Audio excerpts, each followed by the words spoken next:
우리 신자들 여러분과 저도 모세같이 나라와 민족을 위해 중보 기도하는 사명을 다시 한번 자각하고 다짐하는 결단하는 시간이 되기를 바라서 오늘 말씀을 준비했습니다. 그래서 제목도 민족을 위한 모세의 기도다 이렇게 잡았습니다.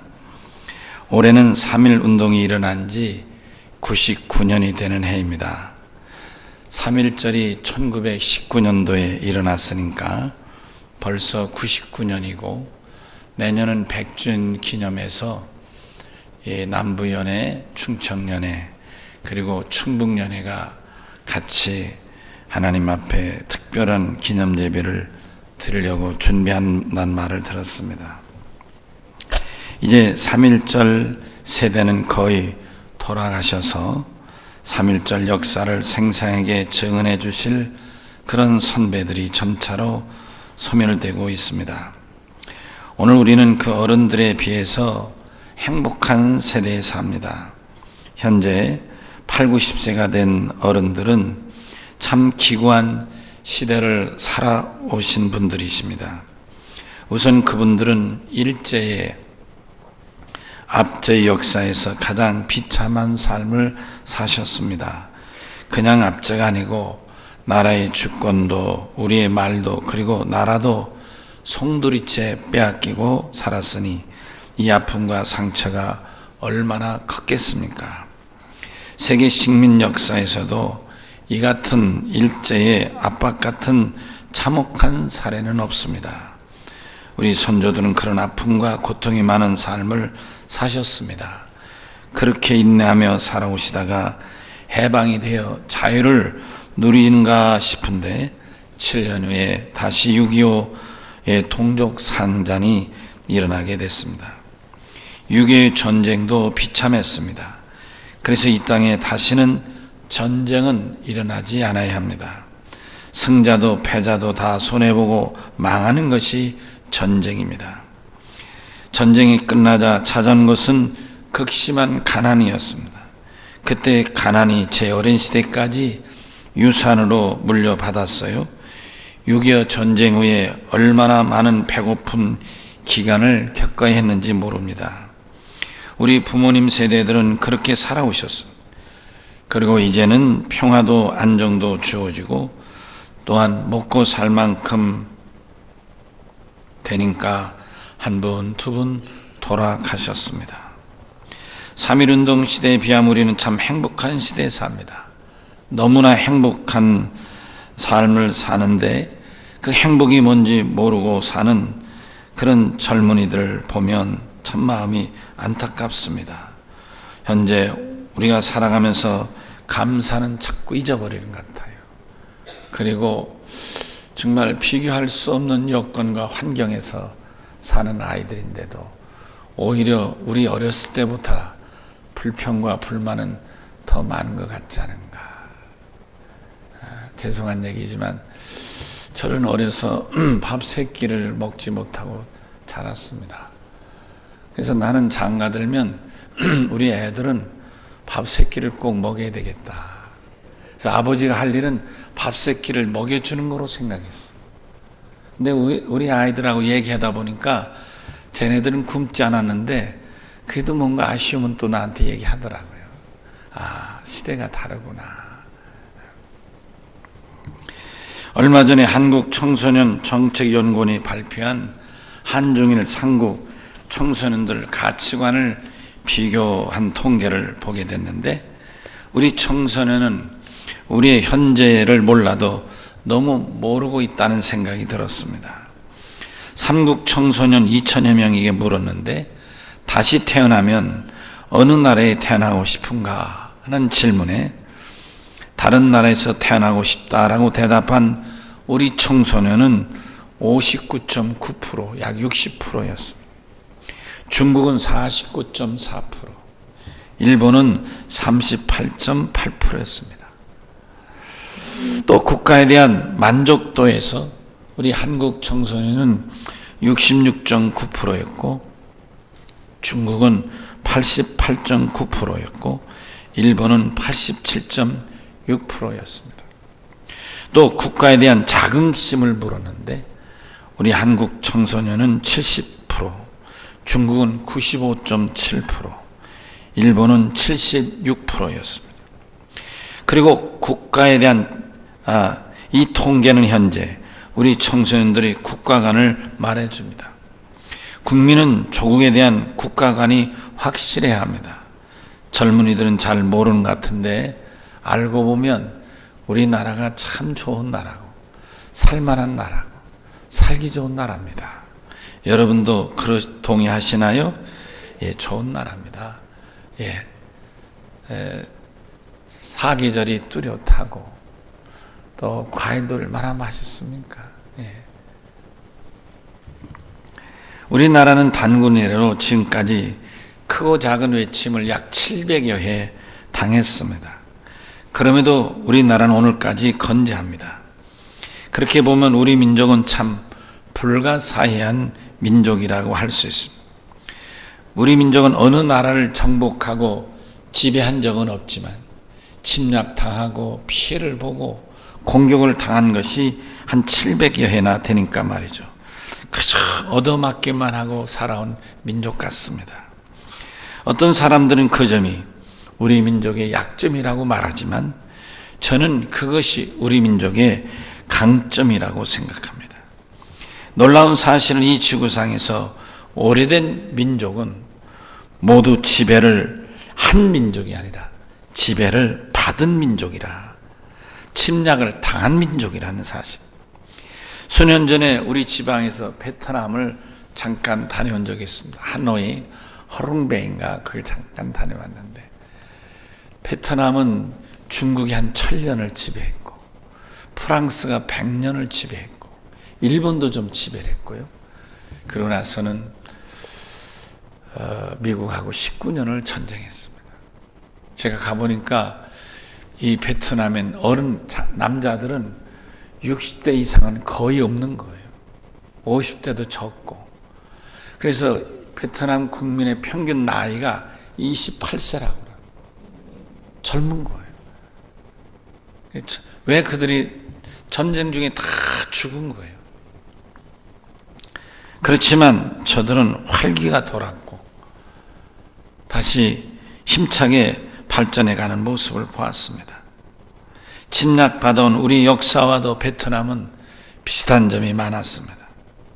지배하고 칼을 사용하고 독재하던 나라들이나 권세자들은 모두 도중에 부러졌거나 칼로 망하거나 이미 역사 속으로 사라졌습니다. 몽골의 징기스칸, 프랑스의 나폴레옹, 나치의 히틀러, 일본의 이등만문, 이태리의 무소리니 다 역사 속에 사라졌습니다.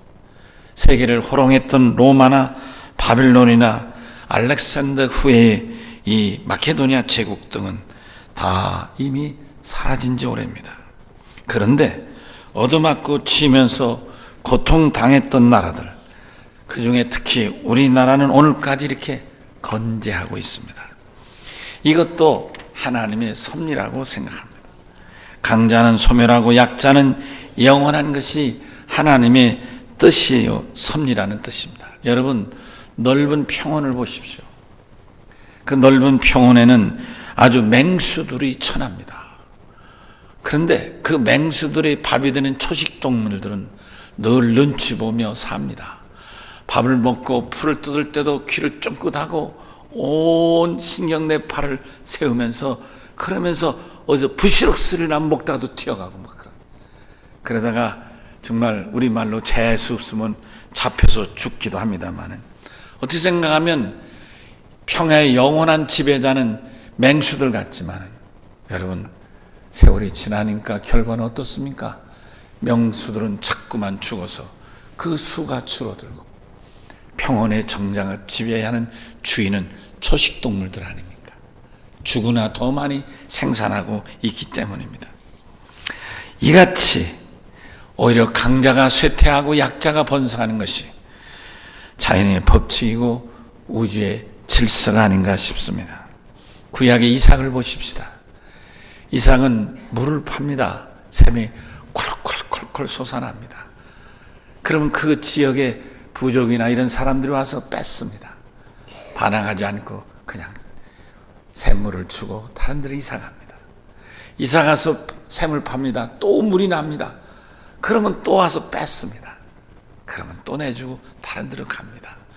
몇 번을 뺐을 때까지 내주고 가지만 결국 이삭이 가서 파는 곳은 물이 나서 이삭은 번성했습니다.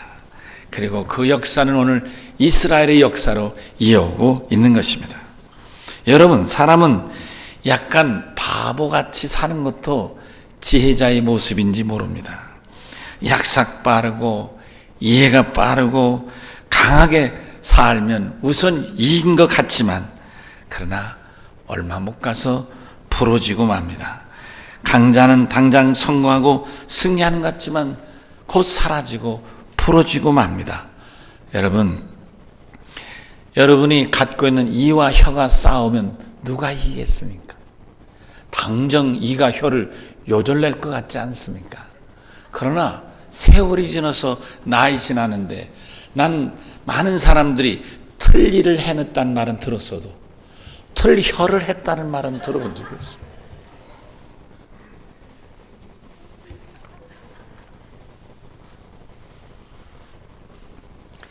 우리 민족은 오늘까지 유연하게 그리고 번성하며 살고 있습니다. 이것은 우연이 아니고 재수도 아닙니다. 지금 와서 생각해 보면 그것이 하나님이 우리와 함께 하셨기 때문입니다. 일본이 강압으로 우리 민족과 이 땅을 정복해서 합병하려고 이름도 말도 성도 다 빼앗았습니다. 아주 화학적으로 하나를 만들려고 억지를 부렸습니다. 그때 함석헌 선생, 일본이 힘이 있어 우리의 주권을 뺏고 이름도 뺏고 나라도 뺏었지만 그러나 우리의 정신은 뺏지 못했다 말했습니다. 그리고 그들은 힘이 있어 우리를 오랫동안 지배할 줄 알았는데 어느 날 해방이 도적같이 왔다. 그래서 오늘 해방은 하나님이 주신 선물이라고 말했습니다. 8.15 해방이나 6.25 승리는 우리들이 싸워 얻은 것이 아닙니다. 순전히 하나님이 주신 선물입니다. 그때 우리 민족이 얼마나 기도했습니까? 애굽에서 앞잡았던 이스라엘 민족의 눈물을 기도를 보시고 하나님께서 모세를 보내 출애굽을 시키셨듯이 우리 민족의 눈물의 기도를 보시고 하나님께서 해방도 주셨고 6.25도 승리케 하셨습니다. 6.25가 발발하고 종전되는 과정에 있었던 국제적인 숨은 소위 비하인드 스토리들을 들어보면 하나님이 얼마나 직간접적으로 역사하셨는지를 보고 이 모두는 전적으로 하나님의 섭리라고 말할 수밖에 없습니다. 우리 감리교의 남궁옥 장로는 당시 일본이 너무 강하니까 독립운동을 글로 했습니다. 여러분, 찬송가가 됐는데 이제는 삼천리 반도 금수강산 하나님 주신 동산 일하러 가세 일하러가 이렇게 시를 썼습니다. 여기 일하러 가자는 게 뭐예요? 독립운동하러 가자는 것입니다. 당시 황성신문 주필이었던 어느 장로는 조선 여인들의 술을 놓을 때 무궁화 술을 놓으라. 무궁화는 우리나라 국화꽃 아닙니까? 시인 윤동주는 이런 시를 썼습니다. 방금 떠오르던 태양이 지금 교회 종탑에 머물러 있습니다. 뭐예요? 그 시대의 진정한 희망은 교회에서 온다. 교회에 있다고 말한 것입니다. 여러분, 독립운동가 가운데 유명한 사람이 대전 사람 하나 있는데 그 사람이 단체 신재호라는 사람입니다. 여기 중구 산서동 저 뒤쪽에 여러분들이 이 서대전 IC에서 저쪽 어디요? 경부선 타는 쪽으로 가다 보면 왼쪽에 이 산 밑에 양지 바른 곳에 이 기아집을 이렇게 저는 집인데 그게 신채호 집을 보수해 놓은 것입니다. 대전의 유명인이죠. 자랑스러워요. 그 사람이 대한일보 신보 주필을 하고 있었는데 근데 일본이 계속 사임을 압력을 놓는 거예요. 견디면서 어느 날 사표를 내고 그리고 저기 정주에 있는 오산학교에 선생으로 갔어요. 근데 이 단체원은 아침마다 세수할 때 물을 높은 데다가 떠놓고는 세수를 서서 하는 거예요. 서서. 우습잖아요. 그러니까 이광숙 아니 이 사람 무슨 세수를 이렇게 굽혀서 물 하지 않고 서서 하느냐 그랬더니 나는 독립이 될 때까지 절대로 허리를 굽히지 않겠다 했다는 유명한 일화도 있습니다. 사랑하는 성도 여러분, 우리나라와 우리 민족이 약한 것이 아니고 이분들이 기계처럼 강합니다.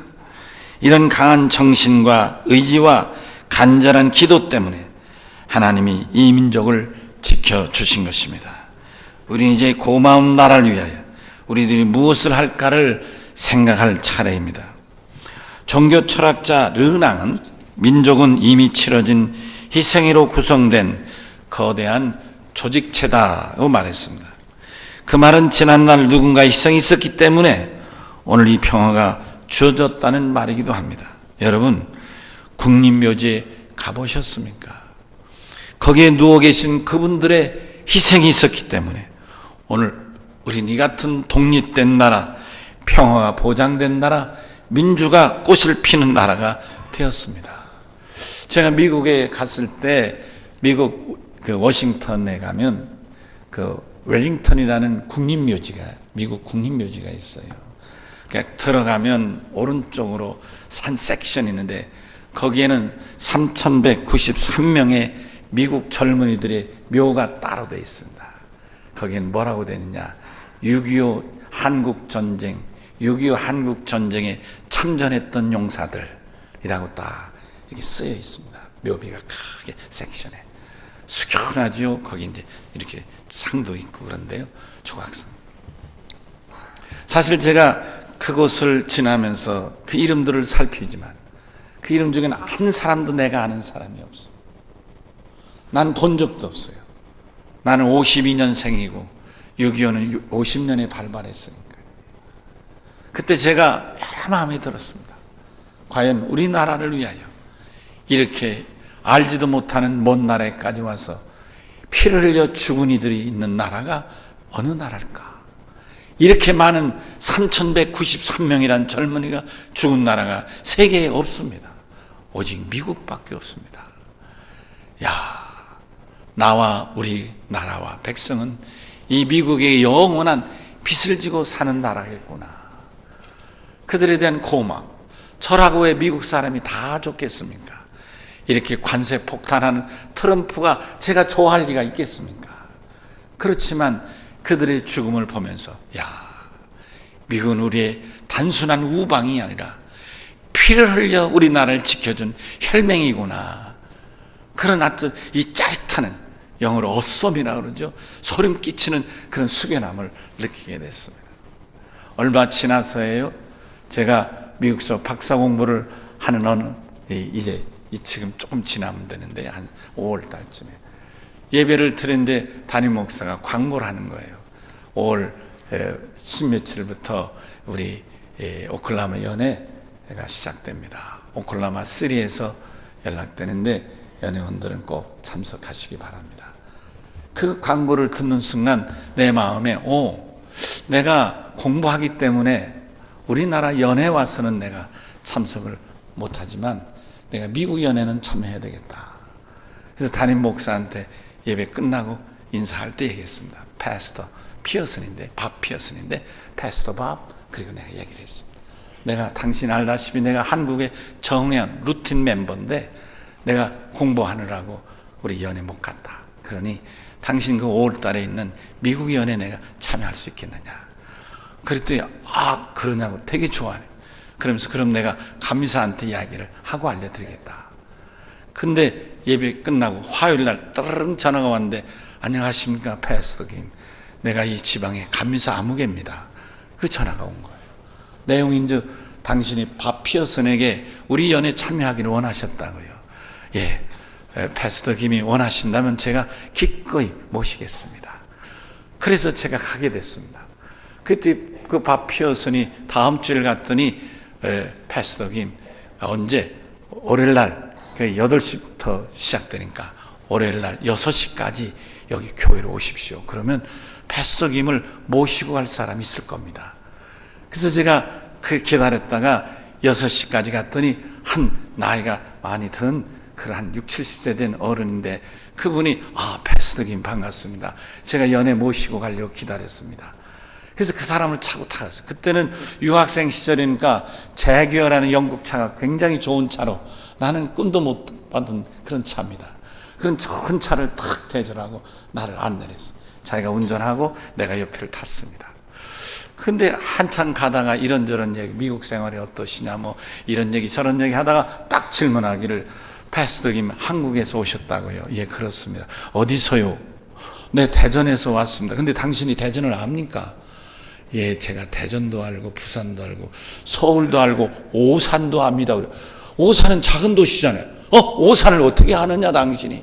오산이 미군 비행장이 있는 곳인데 6.25 전쟁 때 거기가 미 공군 기지였습니다. 제가 6.25 전쟁 때 공군으로 6.25 전쟁에 참여했던 병사입니다. 이러는 거. 아이고, 그 말을 듣는데요, 얼마나 내 마음이 고마운지. 그래서 그 사람하고 오며 가며 쭉 얘기하다 보니까 2시간 정도 거리인데, 제가 살던 오크말 3가 2시간 정도인데 그냥 훌쩍 지나갔어. 그분하고 그렇게 얘기하면서 연애를 참석하고 그렇게 했습니다. 생각해보면 미국 사회에 아직도 주거 웰링턴 국립묘지에 묻힌 청년도 있지만은 살아서 이렇게 미국 곳곳에 흩어져 있는 사람.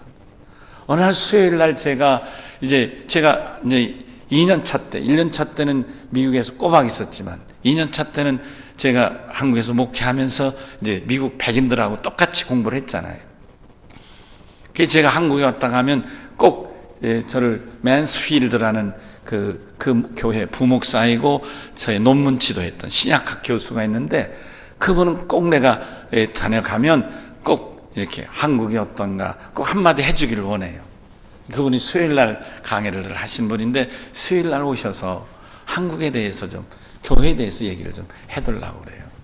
그래서 제가 이제 수요일날 가서 이제 그분이 설교하는 시간을 우리 이종현 장로는 간증하듯이 제가 지금 가서 얘기를 좀 했어요. 그 교인들에게 얘기를 했어요. 그랬더니 제가 이 얘기를 꼭 마치고 났는데 어떤 여신도가 패스터김 그러면서 저를 찾아왔어요. 실은 자기 오빠도 6.25 전쟁에서 돌아가셨다는 거예요.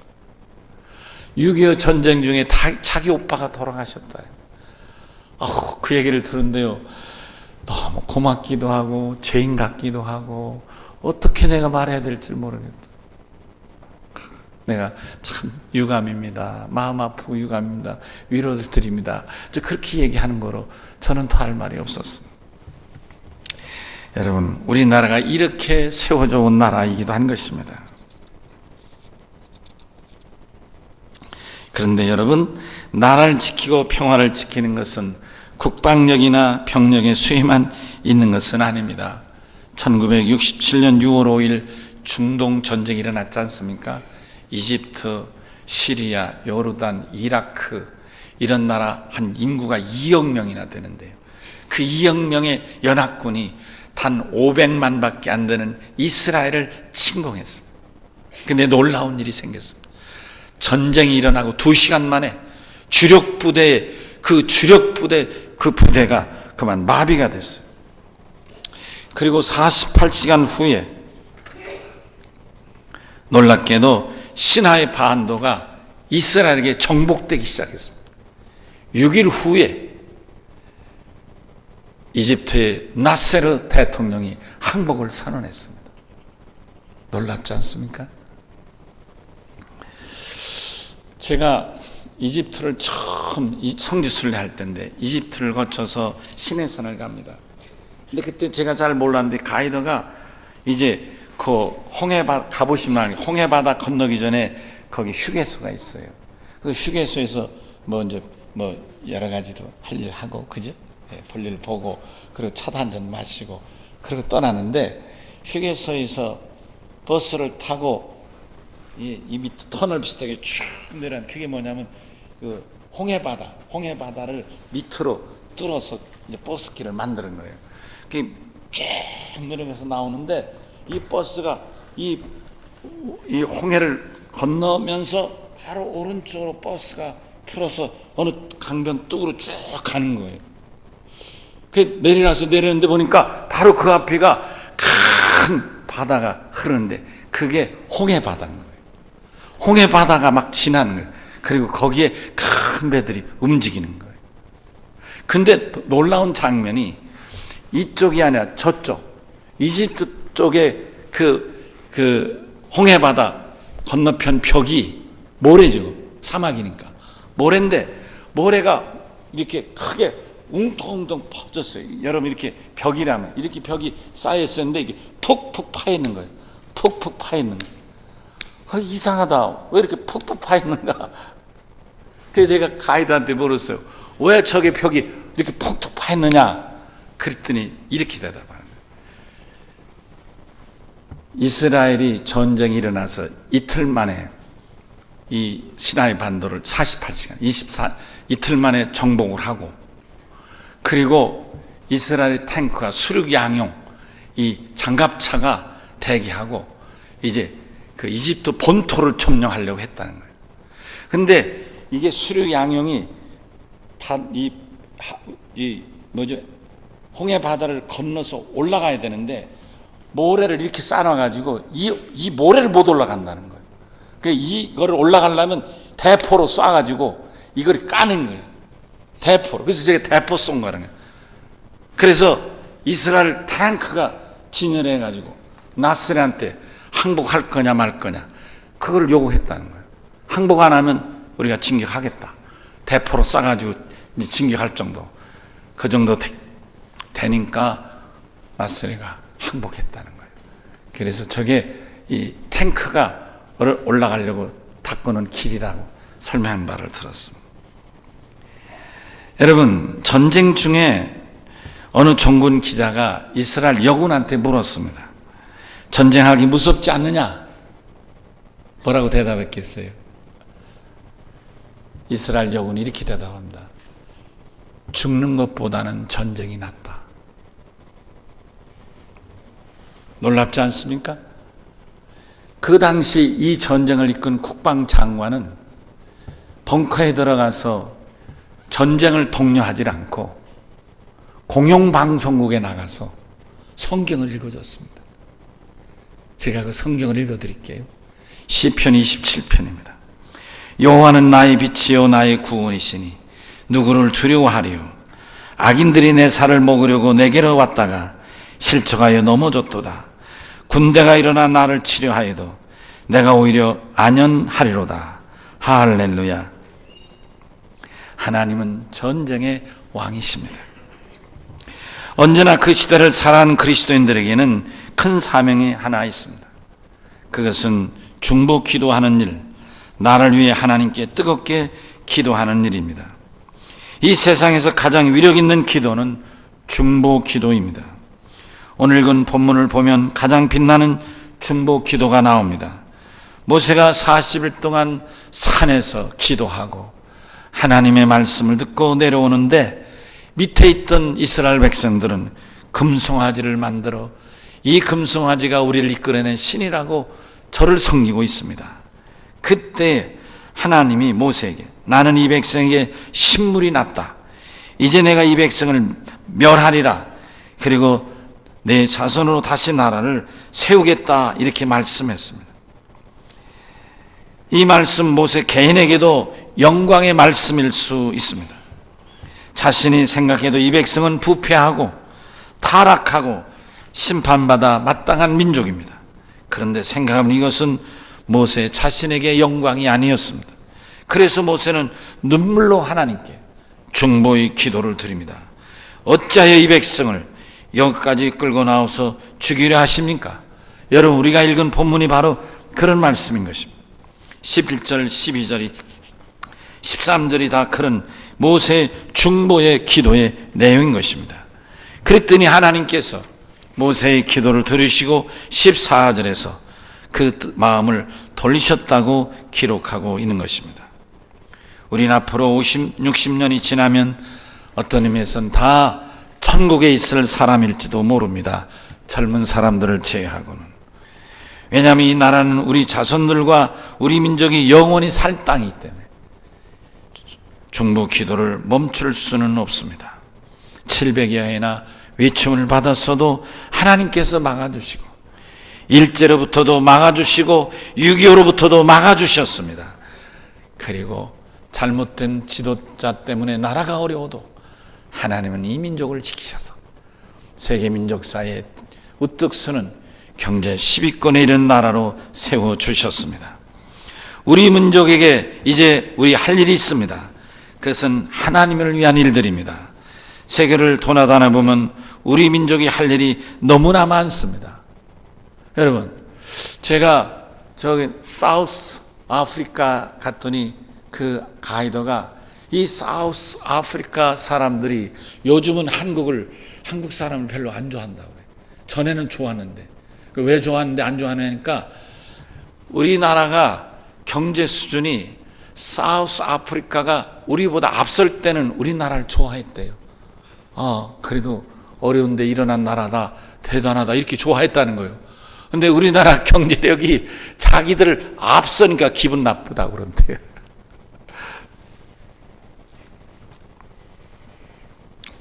여러분, 우리가 어느 나라에 살든지 우리는 이 복음의 사명을 멈춰서는 아니 될 줄로 믿습니다. 그것이 오늘 살아가는 우리 그리스도인들의 의무요, 우리에게 주어진 사명입니다. 여러분들도 아시겠지만 지금은 남북이 대화를 하려고 애를 씁니다. 듣자 하니 뉴스에 북한에 보낼 특사를 다음 주에 보내겠다, 뭐 그런 뉴스도 나오고, 또 북미 이제 갔다 오면 그 결과에 의해서 북미 특사를 파견하든지 아니면 문재인 대통령이 직접 트럼프 대통령에게 가서 그 특사의 내용을 나누려고 한다, 뭐 이런 얘기도 들립니다. 잘 되기를 바랍니다. 여하튼 대화가 잘 되고 이 나라에 절대로 전쟁이 일어나서는 아니 될 줄 압니다. 전능하신 하나님께 기도하는 백성은 결코 망하지 않습니다. 강한 나라도 망하고 강한 군대도 망했지만 비록 약하나 전능하신 하나님께 기도한 나라와 백성은 망하지 않았습니다. 이것은 역사가 가르치는 교훈입니다. 우리는 이런 교훈을 구약의 이스라엘 역사에서 배웁니다. 하나님이 백성의 기도를 들으시고 개인도 나라도 영원토록 지켜주시기 때문입니다. 개인의 문제가 있습니까? 질병으로 고통당하십니까? 가정에 문제가 있습니까? 그것까지도 하나님 앞에 내놓고 기도합시다. 중보 기도하는 자의 기도를 하나님은 반드시 들응답하실 줄로 믿습니다. 우리 다 같이 오른손을 손 높이 듭시다. 그리고 주여, 이 민족을 나는 작은 모세의 심정으로 나라를 위해 기도하오니 들으시고 이 민족을 지키시고 복을 내려 주시옵소서. 주여 한번 외치고 기도합니다. 주여. 아멘. 찬송가